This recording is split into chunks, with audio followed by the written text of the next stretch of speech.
Hello and welcome to my presentation on Every Student Succeeds Act, or ESSA. My name is Kim Brenneman. Today we're going to cover a little brief history of ESSA, the ESSA components, comparison with No Child Left Behind Act, what does it mean for counselors, and then just taking a quick look at, is ESSA effective? Quickly going into the history of educational acts. So Elementary and Secondary Education Act, or ESSA, was signed into law by President Johnson in 1965. And really the spirit of it was a civil rights act to ensure that all children had opportunities. So really looking at how schools are funded from property taxes and state sales taxes, and seeing that poor neighborhoods got less money, underfunded schools, students were unprepared, they earned less, and then it was a cycle of starting it back at the beginning.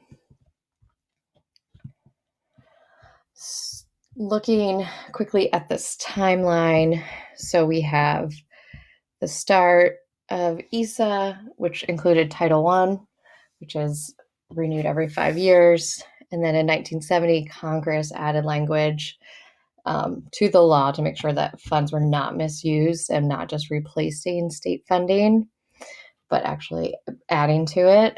And then it was reauthorized in 1978. And then in 79, President Carter created the Department of Education. President Reagan also reauthorizes it. This time there were some cuts as well. And then in 1988, is updated, really bringing the language of accountability. And the first President Bush held an education summit to really look at what accountability looks like. And then in 1994, President Clinton reauthorizes it. And then in 2002, George Bush the son, reauthorizes ESSA, and he renames it to No Child Left Behind, really heavy in high stakes testing. And then in 2007, it was time to renew, but Congress didn't take any action. In 2009, Obama signed the American Recovery Reinvestment Act, which included Race for the Top for funding for schools to apply for. And then in 2015 is where ESSA, Every Student Succeed Act, was signed. So the components of ESSA, some key changes. So funding's still going to the highest poverty school districts and schools. In exchange, the schools need to improve historically underserved students. So the authority really shifted from federal government to the states and local education agencies. They're looking for high college and career standards, directing resources, school improvement through evidence-based interventions. There's still annual assessments. Access to preschool programs is the emphasis, and securing new resources. And then schools training, recruiting, and retaining effective school staff.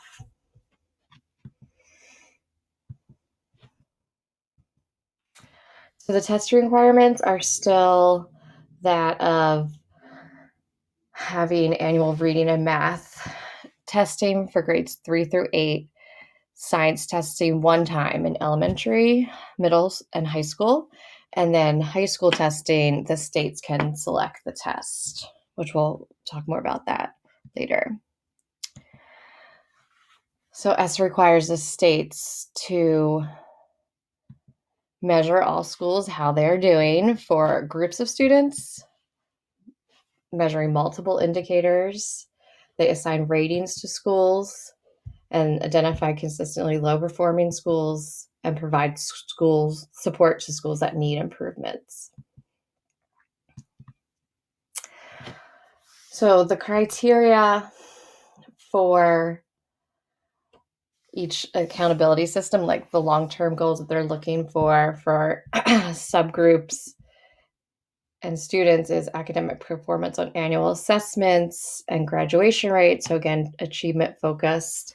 The indicators are proficiency on the annual assessments and student growth on assessments for students and specific subgroups. And then annual meeting differentiation is based on the above indicators for all the students and subgroups. And then in the next slide, we're going to get into the identification of the schools. The annual measurement of achievement assesses the minimum of 95% of all students in each subgroup, and then looking at partial attendance, so considering students who have not attended for half the school year.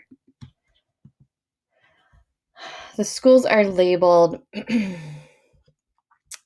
with the Comprehensive Support Improvement, CSI. So this is the bottom 5% of schools. So they conduct a needs assessment, they develop and implement an improvement plan, and that they do that with their stakeholders and their community to address resource inequities. So the district is responsible for submitting the plan to the state for approval, and the schools are identified every 3 years. Targeted support and improvement, TSI schools are consistently underperforming. So if a TSI school doesn't improve, the district will need to take additional actions going into the additional targeted support improvement. So at this point, they work with the district and community again to develop an improvement plans. They address resource inequalities, and the schools submit the plan to the district and they submit it to the state. And if an ATSI school does not show improvement, they're going to be moved to the comprehensive support improvement category.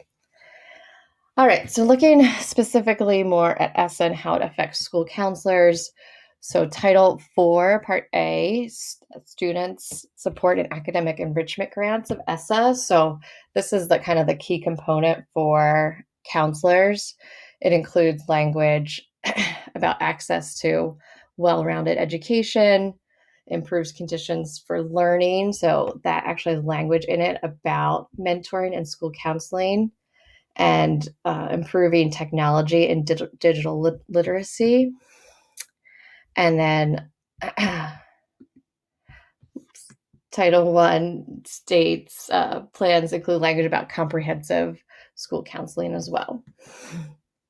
So counselors' role in really what they can bring to the table around ESSA is they can really advocate for students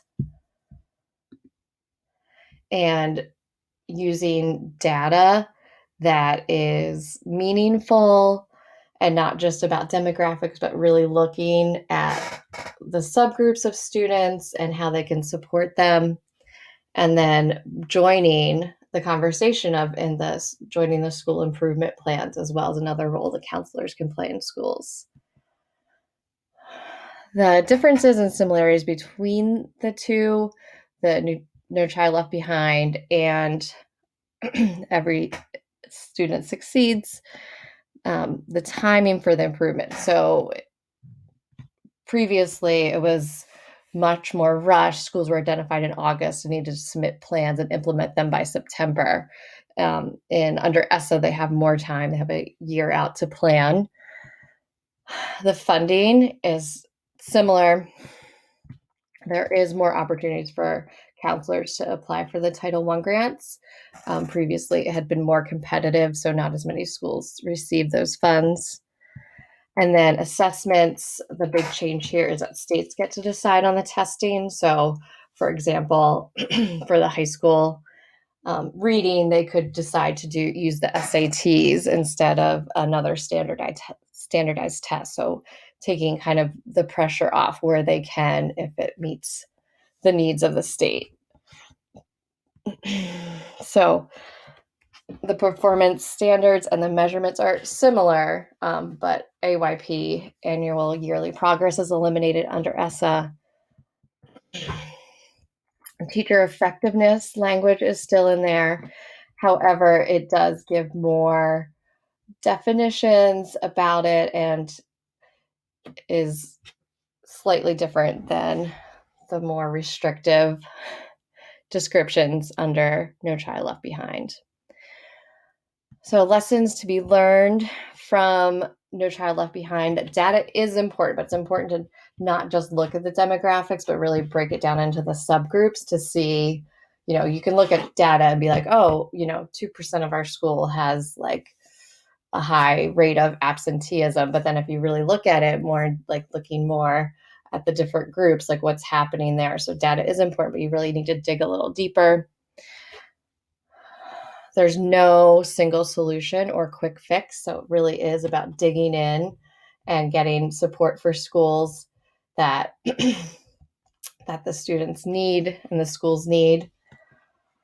Evidence matters. So using evidence-based curriculum and programs that have been shown to be effective,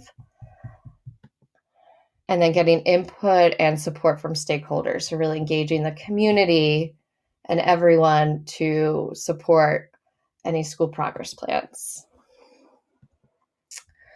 So looking at meeting the spirit of ESSA, so schools and districts serving high poverty and minority students on average receive less funding.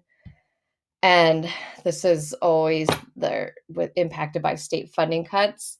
It's interesting looking at our current situation and with the pandemic that's going on and the economic shutdown, schools are just facing large budget cuts in Philly. It's greater than any other suburban school district, the cuts that they're facing because of property taxes and state sales taxes. There's a larger deficit there for this large urban district. So looking at what equity is, here are two views. So really looking at the essence of equity. A horizontal measure is providing equal treatment and provisions to all school students. So each student gets the same.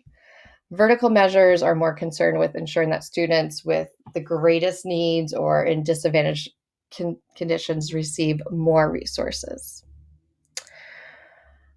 In a study by Chu, they did a qualitative analysis of the 52 state plans that were submitted. And the majority of the states, they adopted a position on equity that focused on equitable access to education opportunities and resources, looking at equitable funding, equitable access to effective educators, equitable learning environments, including school resources, facilities, and discipline practices, and school climate. So this kind of gets into actually comprehensive school counseling. Looking more in depth at the analysis, so looking at in the study, they kind of coded the ways that state plans looked. Some were access oriented, like really looking at delivering on resources, and then some were more outcomes to look at like achievement testing. And the majority of the states adopted a vertical approach where the highest needs are getting more resources. So here's a little table from the study that shows how they coded and categorized the state plans around being outcome oriented, access oriented, or both. So the conclusions, the findings of the study were that some states really took advantage of the flexibility to innovate and really kind of move forward and give all students in their state a good education. Some really were innovative, and others just merely compiled the minimum required in the ESSA plans. So all in all, efforts have been made, and it's really about the delivery and kind of taking lessons learned and really taking time to implement in a way that is effective. Thank you for listening. Here are my references. Thanks again.